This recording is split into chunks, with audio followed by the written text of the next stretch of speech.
Saludos, bienvenidos a estos 22 minutos. Seguimos hablando de tránsito, de este problema que afecta a todos los dominicanos, sobre todo a las personas que vivimos en Santo Domingo.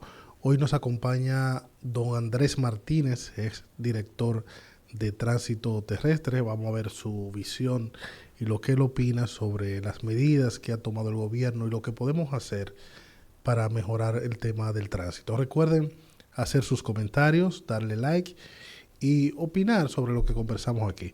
Don Andrés, saludos. ¿Cómo se siente? Saludos, gracias por darme el privilegio de compartir con ustedes aquí.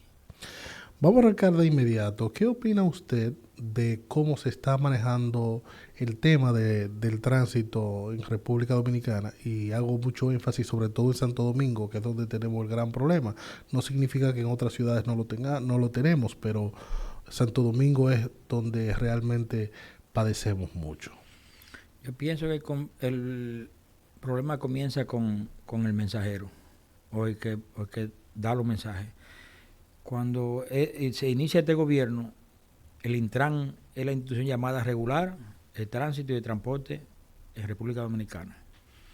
Cuando se inicia este gobierno, pusieron a dirigir el Intran una persona que, según me dicen, tenía una vinculación con el sindicalismo, pero no sabe de transporte, no sabe de tránsito. Él puede tener guagua para pasajeros, pero no sabe de transporte. Luego, cuando sustituyen a ese director, ponen una persona que sabe de marca de vehículos. Y no es lo mismo marca de vehículos que tránsito y transporte. Fracasó ahí, incluso todos conocemos la situación que ha tenido con la justicia. Y ahora se colocó una persona que dijo que sabía mucho de electricidad, fracasó en la electricidad y ahora lo van a dirigir el Intran. Si en lo que él dijo que sabía fracasó, imagínate tú qué esperanza podemos tener nosotros con el tema de tránsito. Ahora mismo, por ejemplo, ¿qué es lo que ellos viven haciendo? Uno plan piloto. Cuando tú vas y buscas los resultados de los plan pilotos, son todos fracasos. No vamos a girar a la izquierda. ¿Y qué vamos a hacer con el vehículo que tiene que girar? Cuando incluso la ley establece el derecho a giro a la izquierda. Pero el giro a la izquierda es en ningún momento. Es decir, en las avenidas principales, no sé si ustedes han observado que ellos han puesto en las avenidas principales unos letreros y le pusieron una funda negra. Porque cuando se han dado cuenta que no le va a funcionar, entonces le han puesto una funda negra. Entonces, vamos a poner a prohibir el giro a la izquierda. ¿Y qué vamos a suceder? Que esa avenida se va a hacer un volumen mayor de vehículos más adelante y el vehículo tiene que volver hacia la dirección donde iba y va a generar una vuelta en U y eso va a generar incluso mayor tapón. Pero ellos están haciendo esa prueba ahora en el trayecto del año donde el tránsito es menos complicado, porque ahora ya las escuelas y los colegios están de vacaciones, la universidad más grande del país está de vacaciones y muchas de las universidades incluso están en un proceso de reinscripción ahora. Entonces vamos a hacer un piloto cuando menos fluidez de tránsito tenemos en la calle. Entonces, ¿qué resultado nos va a dar eso? Ningún resultado. Cuando llegue agosto, septiembre, que comiencen las universidades, comience los colegios, el flujo de vehículos, vamos a tener el mismo caos. Entonces, ¿qué pasa? Que aquí se han planteado medidas que nunca se han llevado a cabo. Por ejemplo, en un momento se construyó una parada para sacar los autobuses de la ciudad y eso fue parte quizás de la campaña en el 20 de crítica de este gobierno para llegar al gobierno y ahora ya está la parada con más de 100 millones invertidos sin ninguna función, cuando debíamos estarla usando para reducir los tapones, sacando del centro de la ciudad los autobuses. Pero cuando tú ves, por ejemplo, una de las soluciones fundamentales para el tránsito y para el transporte es seguir colectivizando el transporte. Nosotros tenemos 5 años, vamos para 5 años construyendo 7.3 kilómetros de metro y es aéreo, que es la forma más donde se puede agilizar con mayor rapidez, donde podemos avanzar más rápido. Tenemos 5 años y según lo que leemos de las informaciones que se dan, con un costo mucho mayor que aquellos que fueron soterrados y que se hicieron en 3 años. Si la ruta Santo Domingo Norte a la feria se hizo en 3 años y eran 14.5 kilómetros. Igual tiempo se llevó la ruta desde 9 hasta la zona oriental y eran 16 kilómetros. Es decir, en cualquiera de los dos casos era el doble de lo que se está haciendo ahora y no hay forma de que se haga. Nosotros hemos visto, si tú vas a Los Alcarrizos, Sí. que ayer me tocó ir a ver por una situación de una persona de mi comunidad que tenía unos problemas y tuvimos que ir a recogerla, que estaba extraviada por ahí con problemas mentales. Y ahí está el teleférico, ni circula porque nadie se monta en eso. No, si hemos invertido cientos de millones de dólares para nada, porque no está claro una planificación de cómo resolver el problema. ¿Por qué entiende usted que no utiliza el teleférico según lo que usted me dice en Los Alcarrizos? Desde mi punto de vista, 2 razones fundamentales. Sí. Una es, la gente no le genera confianza montarse en metro. Es decir, Sí. hay un problema de confianza de la gente, de que siente que cree que eso se puede caer. La gente no tiene la confianza, esa es una parte. Y la otra es, ese teleférico podría tener algún sentido cuando tú ponga a funcionar el metro, que la gente circule desde Los Alcarrizos hasta la parada del metro. Pero, ¿qué sentido tiene para la gente pagar una ruta, llegar hasta la autopista Duarte, cuando ahí entonces tiene que pagar otro tránsito, otro transporte para moverse? Entonces, de forma tal que no es atractivo para el ciudadano, porque tendría que entonces que pagar 2 pasajes, además de la parte que le genera la desconfianza de montarse en ese medio de transporte. Bien. Hay unas medidas que a mí me parece interesante, que es la del tema de escalar de los empleados públicos, que uno entrega a las 7, otro entrega a las 8. ¿Usted no le parece que eso pudiera también ayudar a resolver? Y cuando por ejemplo, una persona, por ejemplo, los que son de la edad mía, ya los hijos son mayores, son adultos. La mayoría de los empleados no son de la edad mía. La mayoría de los empleados están entre 20 y 40 años. La mayoría tienen hijos en los colegios, hijos en las universidades. Entonces ahora tú le dices que entre a las 7, que firme y se vaya a llevar los hijos entonces para el colegio. Es decir, eso no, todo lo contrario, yo lo vería atractivo si la gente entrara después de las 9 tal vez al trabajo. Pero a esa hora lo que vamos a bajar el tapón más temprano. También se habla de poner los horarios hasta las 9 de la noche, un grupo entre la mañana, un grupo entre la tarde. Eso también pudiera ayudar. Yo sí creo que el Estado debía tener un margen de oportunidad para dar los servicios. Es decir, que eso de las 9 de la noche, si el Estado va a dar ese servicio, tú poder, por ejemplo, trabajar en una empresa privada y salir a las 5 y ir a renovar tu licencia después de las 5, ir a sacar la cédula, ir a buscar un acta de nacimiento, ir a tramitar un expediente, por ejemplo, de una construcción, edificaciones. Es decir, eso sería atractivo para la población porque me permite trabajar en la empresa y en un horario del Estado. Y eso también podría mejorar. Pero si tú me lo mueves de 7 a 7 y media, está lo mismo, eso no te va a dar ninguna solución.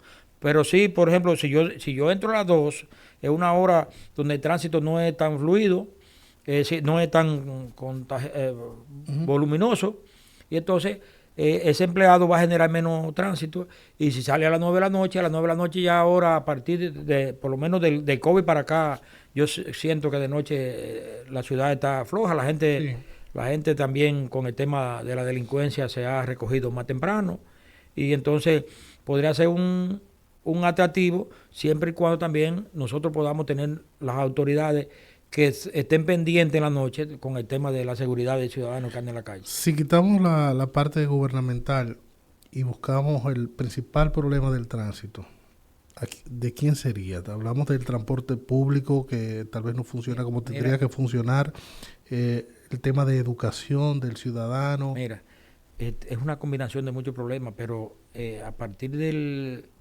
2012, aquí se dejó de construir los elevados y los túneles para elevar el tránsito, para agilizar el tránsito. Pero sucede que está creciendo entre un 6 a un 8% anual la cantidad de vehículos. Pero tú no ves que aquí se ha hecho una inspección de vehículos para ver cuáles vehículos no están en condiciones de estar en la calle. De forma tal que esa chatarra vieja, junto con el carro nuevo, están en la calle. Cada día tenemos más vehículos, pero no le hemos buscado una solución al tránsito. Entonces, ese es un problema. Si tú vas a comprar un apartamento, la mayoría de lo que compra un carro que vale 3 millones de pesos, entonces para el apartamento no clasifican, es decir, es mucha dificultad, pero sin embargo tú vas, todos los bancos te organizan todos los años ferias de vehículos y te dan la llave para que comiences a pagar en 3 meses, 4 meses. Entonces, ese plan de acelerar la ciudad, de acelerar la cantidad de vehículos, porque cada día más vehículos, y el tema, por ejemplo, de los motores, es decir, no... Este es un tema muy difícil y cuando tú hablas de la educación, antes de entregarle una llave a un motorista, yo creo que debíamos educarlo. Es decir, porque aquí están muriendo anualmente alrededor de 4.000 dominicanos por accidentes de tránsito y alrededor del 70% son motoristas. Y de ese 70% la gran mayoría es imprudencia. Es decir, no hay forma de tú controlar que ellos no vayan con el motor parado. Pero eso es porque no ha habido una consecuencia. Pero, entonces, ¿qué hacer? ¿Cuál es su propuesta con la parte esta que usted menciona y que yo estoy muy de acuerdo de la gran cantidad de vehículos, de que entran y no salen? Y hay muchísima chatarra por ahí, hay carros buenos, pero también hay chatarra. Entonces, ¿cuál sería? Hay diferentes. Una es, hay que inspeccionar los vehículos para el vehículo que nos reúna las condiciones que salga de la calle. 2, tenemos que seguir colectivizando el transporte porque hay mucha gente que se mueve porque no tiene otra opción. Claro. Es decir, si tú vas, por ejemplo, a Villamella, en muchos de la calles alrededor donde están las paradas de metro, están llenas de vehículos y no son de los que viven ahí. Y tú vas, por ejemplo, tú vas a la Hermana Mirabal ahí, eso está lleno de vehículos allá afuera. Y son de gente que trabaja en el centro de la ciudad y deja los vehículos ahí y baja en el metro. Porque yo creo que no hay una cosa más estresante que manejar de la Kennedy para abajo. Sí. Eso es invivible. Entonces, si nosotros seguimos las ampliaciones de la vía, continuamos construyendo los túneles elevados que se requieren y colectivizamos el transporte, cuando se inició el metro, la primera línea de metro, yo vivía en Santo Domingo Norte y era regidor del Distrito Nacional. Entonces, cuando me convocaban a una comisión o a una sesión a las 9 de la mañana, yo tenía que salir a las 6. Porque si salía a las 7, llegaba a las 10. Llegaba tarde. A partir desde que comenzó el metro, automáticamente eso se redujo a que yo podía salir para las 9 a las 8. Y ahora, aunque hay un alto volumen de vehículos, tú lo haces con mucha más rapidez que en esa época. ¿Por qué? Porque la construcción del metro sacó todos esos autobuses viejos que estaban circulando en la Hermana Mirabal, en Santo Domingo Norte. Pero también mucha gente encontró la facilidad de poder dirigirse a su trabajo en el metro sin la necesidad de salir a gastar gasolina y a coger el tren en la calle. Así que la colectivización es fundamental. Cuando hablamos de colectivización del transporte, tenemos dos opciones. Una es, la puede asumir el sector público o puede dar las facilidades para que lo haga el sector privado. Vamos a hablar, claro, los sindicatos, pero quizás habría que regularlo mejor. Es que la ley, ¿usted qué propone? Es que la ley 6317 establece el mecanismo. Sí. Es decir, habla de las rutas que ya no son del Estado, son rutas privadas, pero el Estado es el dueño de la ruta. Sí, es decir, el Estado es el que la asigna. ¿Qué ha pasado? Que en muchas de esas rutas se sacó de circulación los pequeños autobuses, pero esa gente ahora lo sacamos de ahí y se fueron para otro lugar porque no lo convertimos en parte de la nueva ruta.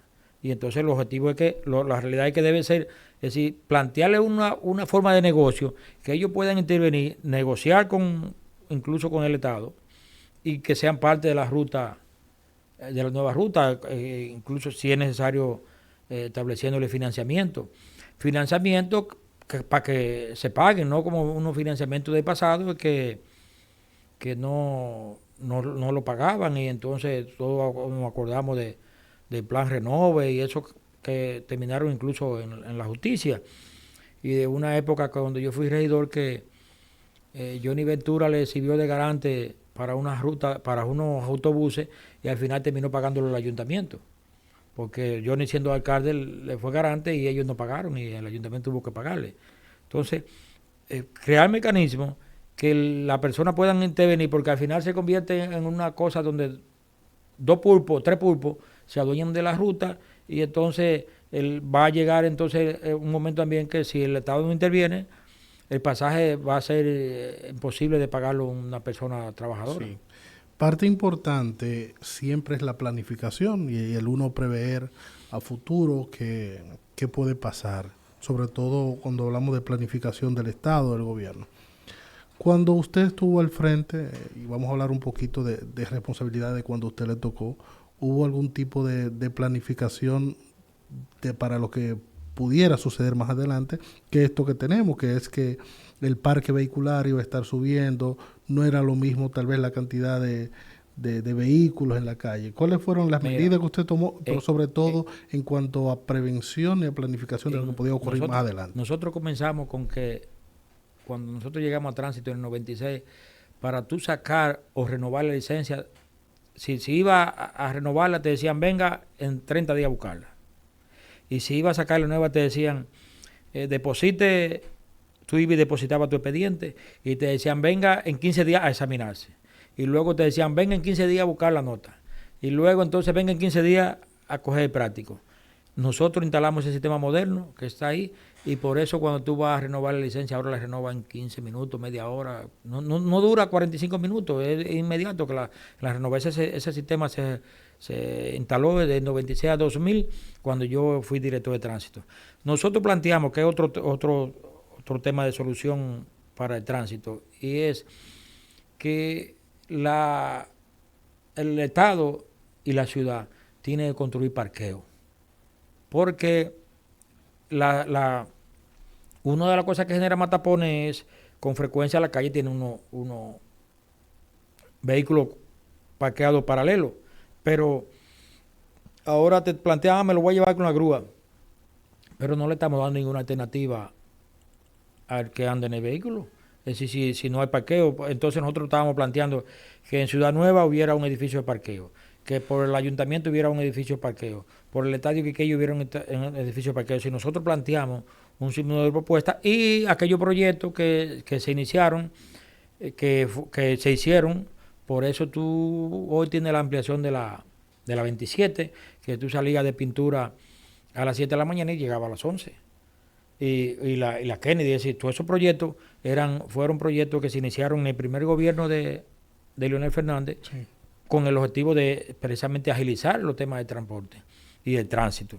Entonces, esos proyectos están ahí, pero nunca se le ha puesto importancia al tema de la construcción de los edificios de parqueo, y yo no le veo sentido que salgamos con una grúa a recoger el que está mal parqueado, porque no le estamos dando alternativa. Entonces la gente, donde quiera que encuentre un chancecito de parquearse, ahí se parquea con un ciudadano que no está acostumbrado, porque cuando nos vamos a los Estados Unidos caminamos 3 kilómetros, 1 kilómetro, qué sé yo, hasta para parquearnos, entonces, porque la grúa no lleve vehículos. Pero allá tenemos la alternativa de que hay un edificio de parqueo que me cobra, pero me puedo parquear. Aquí no tenemos esa alternativa. De forma tal que debemos ese proyecto de construir edificaciones de parqueo.